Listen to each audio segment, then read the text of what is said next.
So it just went off the camera because I was talking too much. So now James is going to talk about cosmos because I don't want to have to come out here again tomorrow with this big stack of things that to compare with.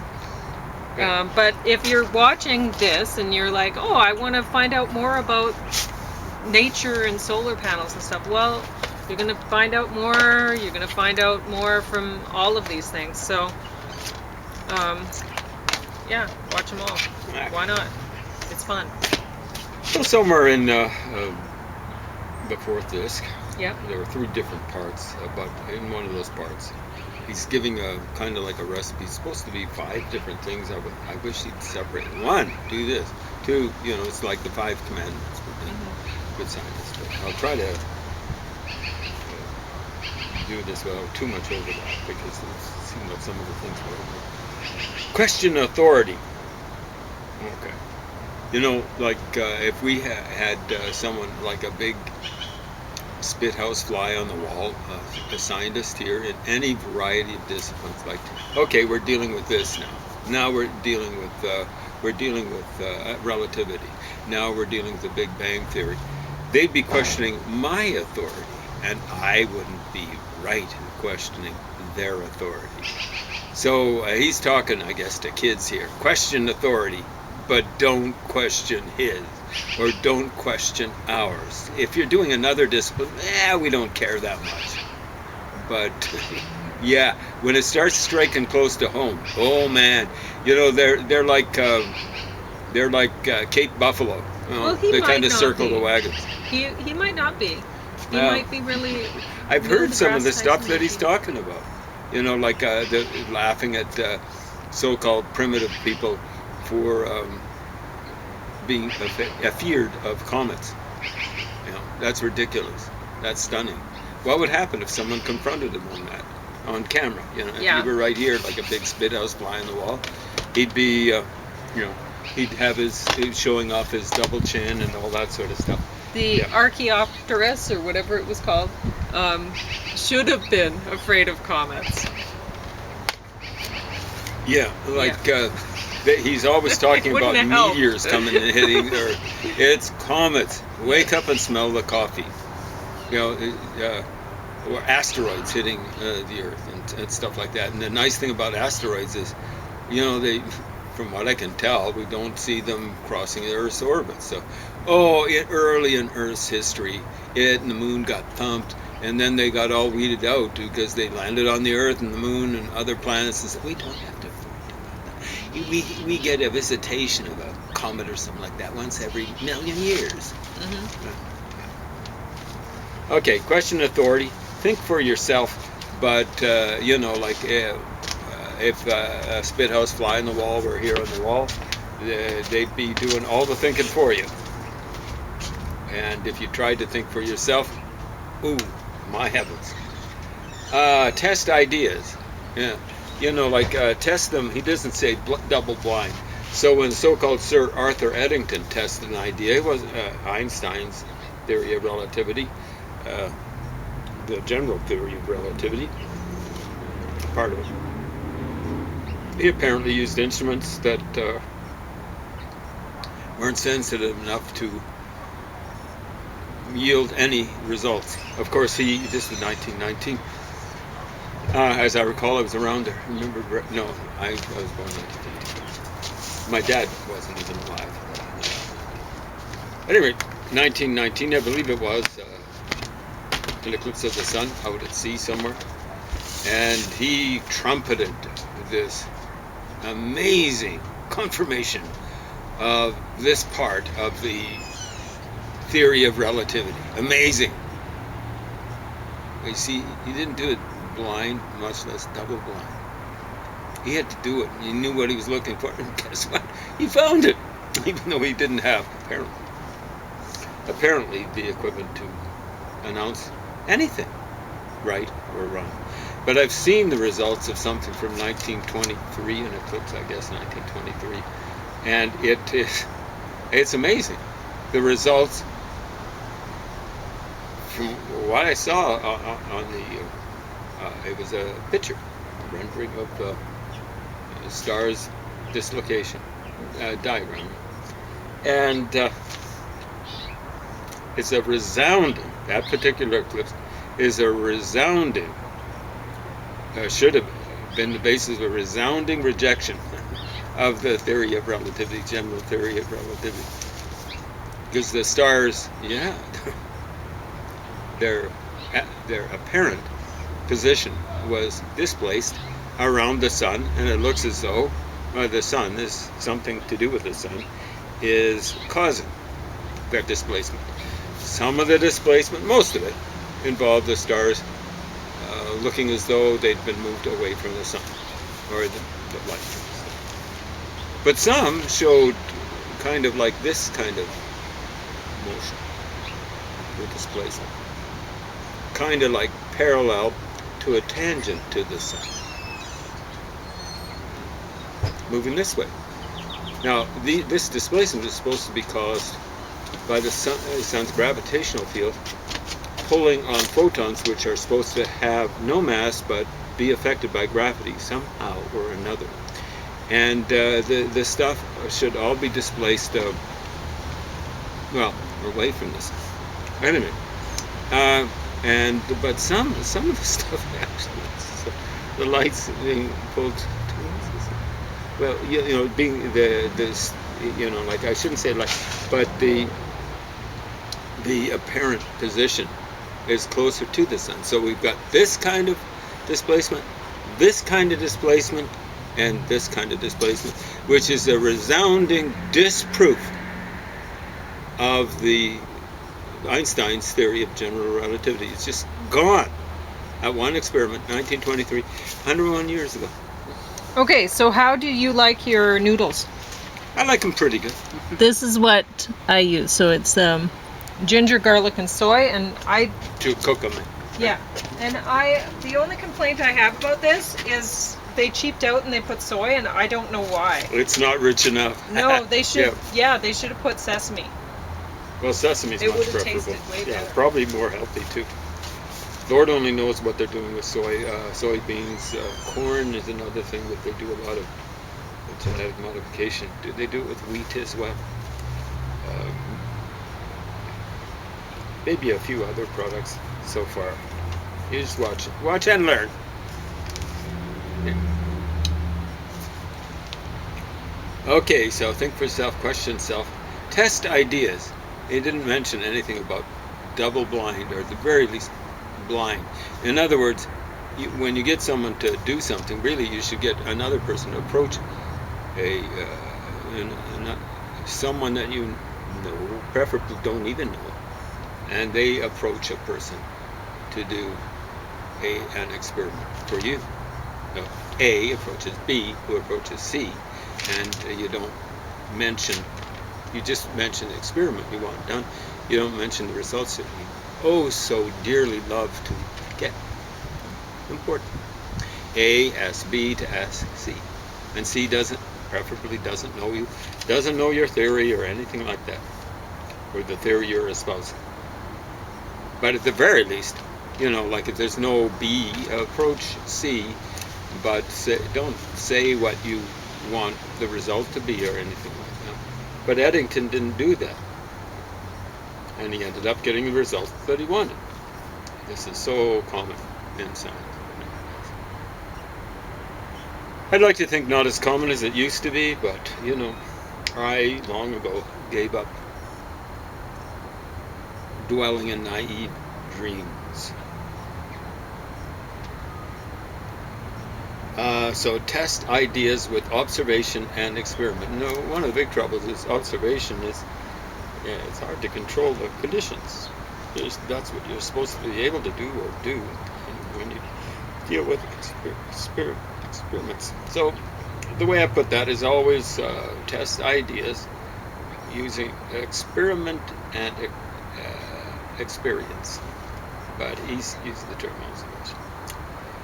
I remember you could be wrong, except when you're questioned by a layperson or someone you consider a layperson, or someone that you just ad hominem by calling them a layperson, even though they might have studied your little specialty more thoroughly and more searchingly, which is a different thing than you. So remember, you could be wrong, but you aren't, because you got a PhD, especially if it's from an Ivy League university or its equivalent, Oxford, Cambridge. More like Cambridge, I think that's more scientific. Those two biggies in England. And let's see, science is a way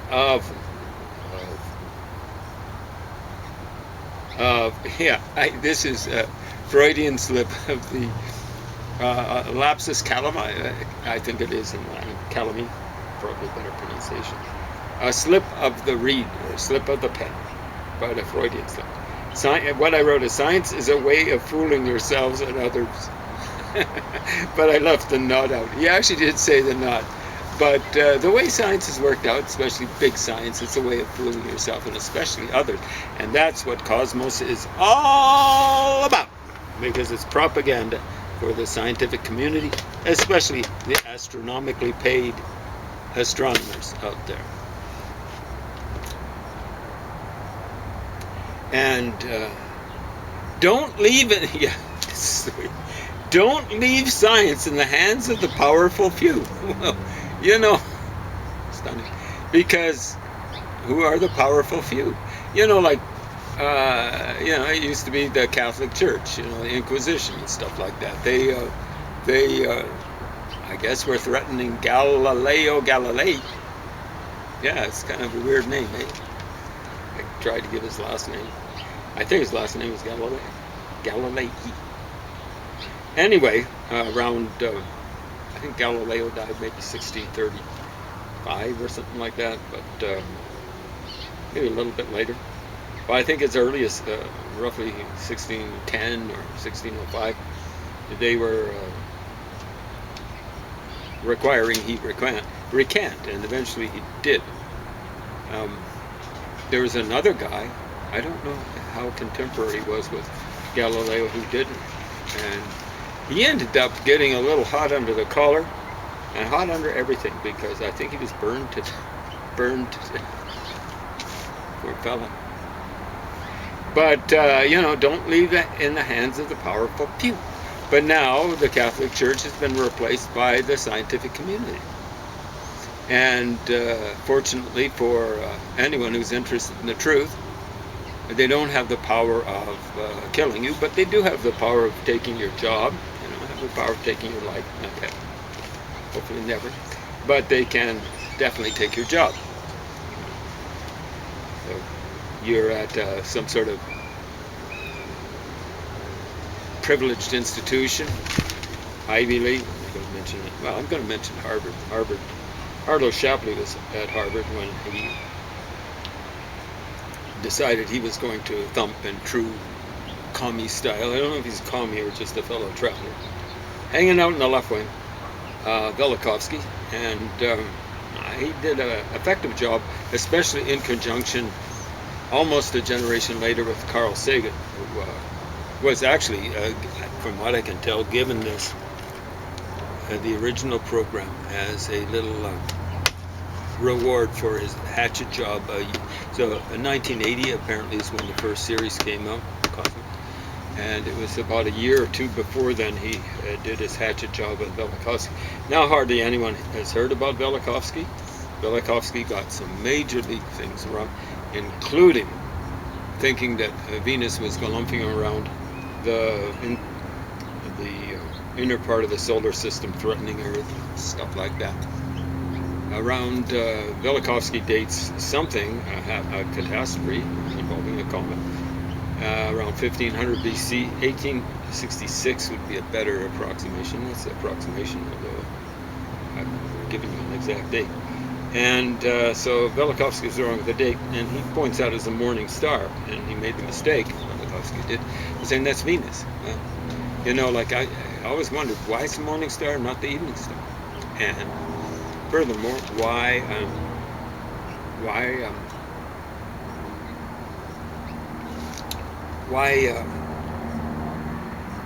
Mercury ran across astronomical text? Why Mercury's called a morning star? Because it is.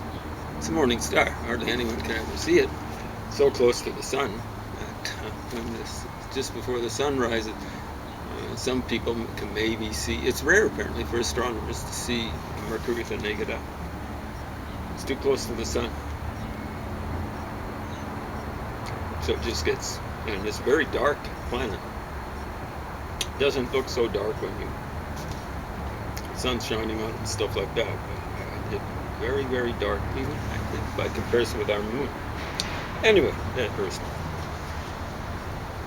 Now, yeah. So, don't leave in the hands of the powerful few. Yeah, don't. Like, why should Harlow Shapley have this ability to get Velikovsky, and it worked.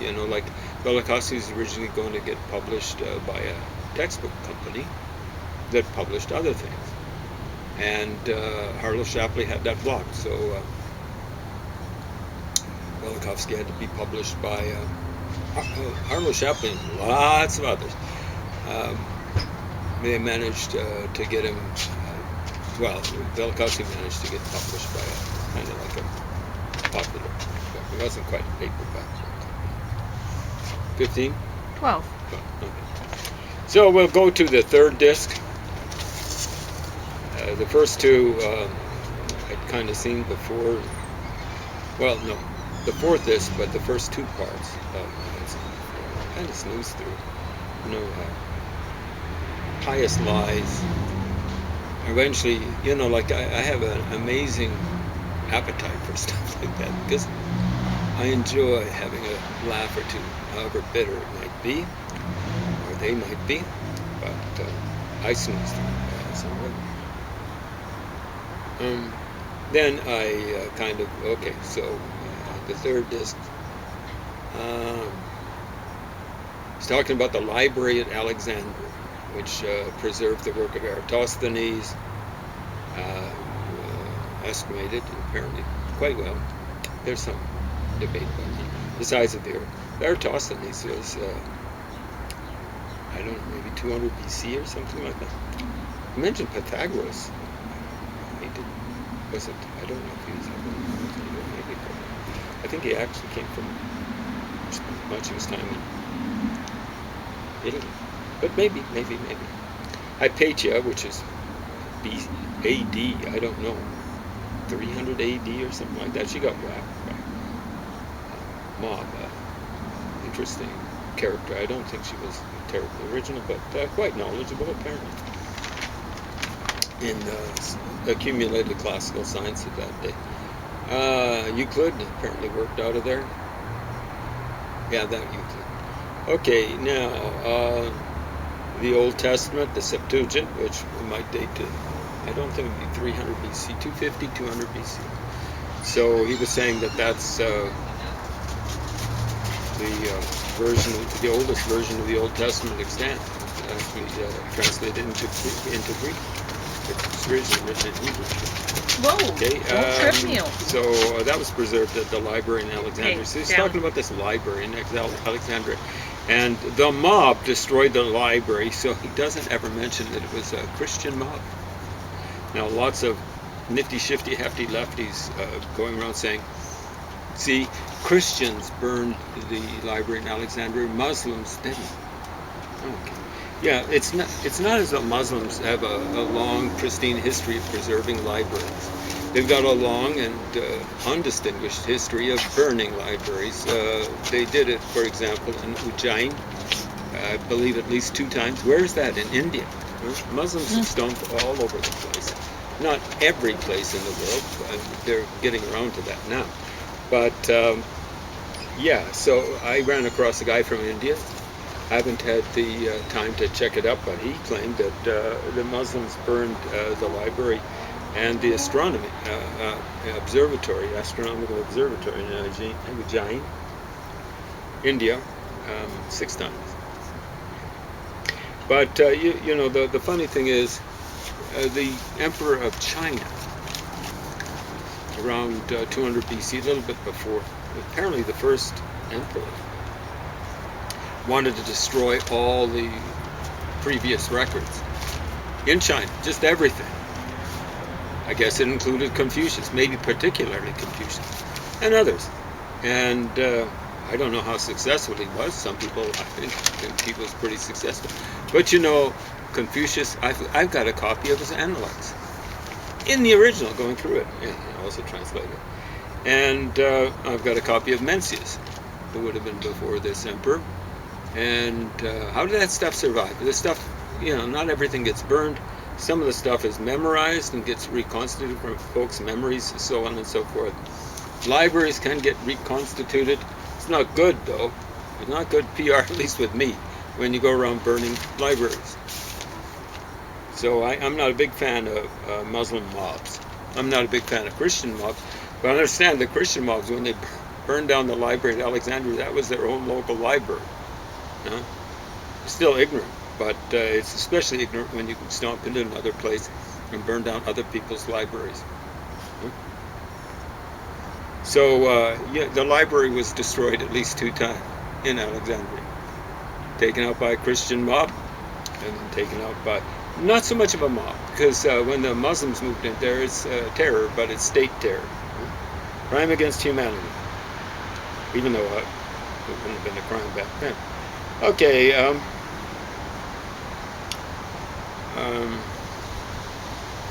so that was about 3 centuries. They had plenty of time to reconstitute at least part of the library after it was burned down the first time. Alexandria. Okay. So what'll happen next time the mob comes? Well, the mob's at your door. Doofus is inside the door. You've got fundamentalist Muslims stomping. I don't think the Japanese have been very enthused about letting in.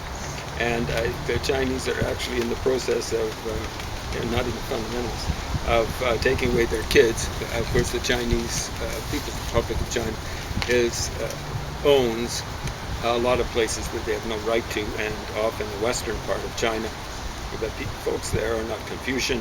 They tend to be Turkic people, so not Chinese. So related to Turkish people, the Turks, and they tend to be Muslim. I believe they are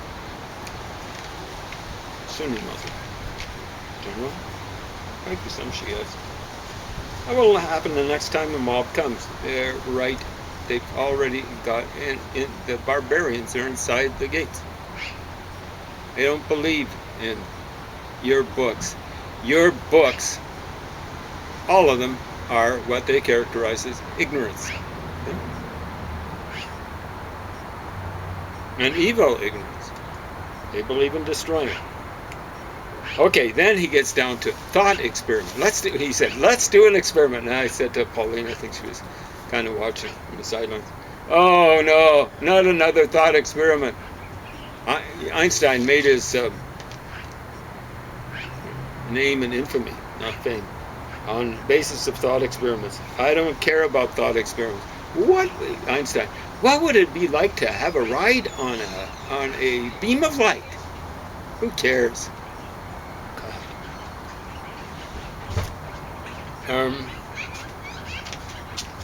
So 1912, 1913, he talks about a person called Hess, discovered radioactivity. It got higher and higher. He's going up in a balloon. Oh yeah. Stuff like that. So that guy was actually a scientist. He's discovering it up in the higher atmosphere. Where does it come from? So he discovered what we call now cosmic rays. And then here's the one. Enter. So he says, here's something like the most famous scientist you've never heard of, or the most. I'm going, yeah, try me. Fritz and Zwicky. Okay, so yeah, let me give you a list of. I'm going to start doing of all the astronomers I'm supposed to never have heard of. Okay, okay, you guys have heard of Hubble. Is it Edwin? And let me see, Roger Penrose. Zeljevich, I've forgotten his name, but he actually, I think, worked on the atomic bombs for the Soviets and then decided to switch over to astronomy. Martin Schmidt.